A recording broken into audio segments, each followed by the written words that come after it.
La Bible commence avec la création du ciel et le gouvernement du ciel. Elle termine avec l'émergence du ciel, de ce qui a été formé par le ciel, selon des principes divins. La ville sainte, nouvelle Jérusalem issue de Dieu et venant du ciel, accomplissant cette parole que nous lisons dans Hébreux 11:16, car Dieu leur a préparé une cité.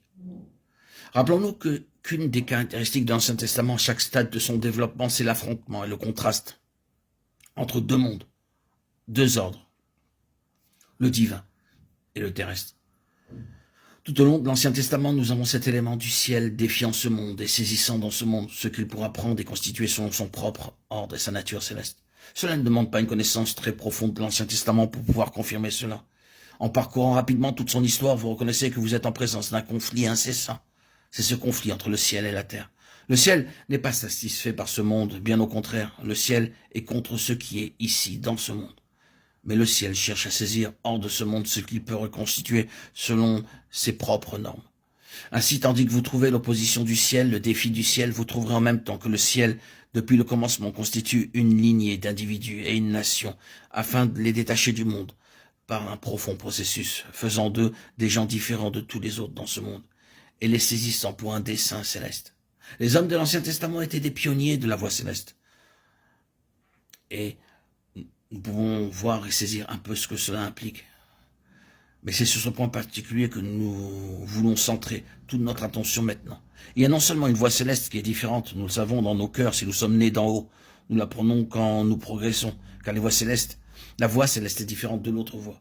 Mais le point important dans notre temps, c'est qu'il y ait quelque chose qui initie cette voie céleste en relation avec le ciel, afin de frayer une voie prenant possession et rendant possible pour Dieu qu'il y en ait une pleine signification, qu'elle soit comprise, interprétée. Un ministère que les autres pourront suivre. Il y avait dans celui qui est né d'en haut le sens qu'il était un pionnier, parce que pour lui, cette voie est une voie nouvelle, qu'il est le seul à pouvoir suivre. Personne ne peut le faire pour lui, c'est une voie nouvelle. Notre préoccupation actuelle, c'est l'aspect de la vocation dans tout cela. La majorité des enfants de Dieu ne connaissent que bien peu ce qu'est la voie céleste. Il n'y a aucun doute à ce sujet, la chrétienté organisée est très largement devenue une chose terrestre avec des conceptions, des normes et des ressources terrestres. C'est donc spirituellement devenu très limité. En comparaison avec le ciel, ce monde est une très petite chose. Cela est vrai spirituellement aussi bien que de manière visible. Mais le royaume des cieux est une vaste chose, bien plus grande que toute conception de l'homme.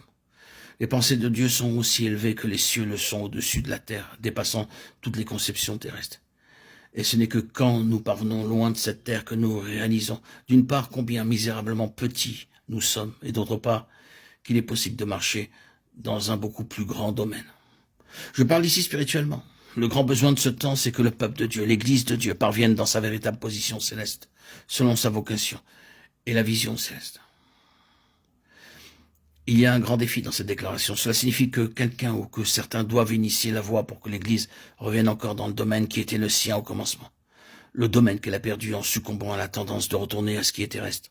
Je dis qu'il y a un grand besoin pour un instrument pionnier, un enfant de Dieu, et que la voie est une voie coûteuse. Permettez-moi de répéter que les hommes de l'Ancien Testament étaient des pionniers de la voie céleste. C'est ce qui est explicitement déclaré par l'écrivain dans cette lettre aux Hébreux.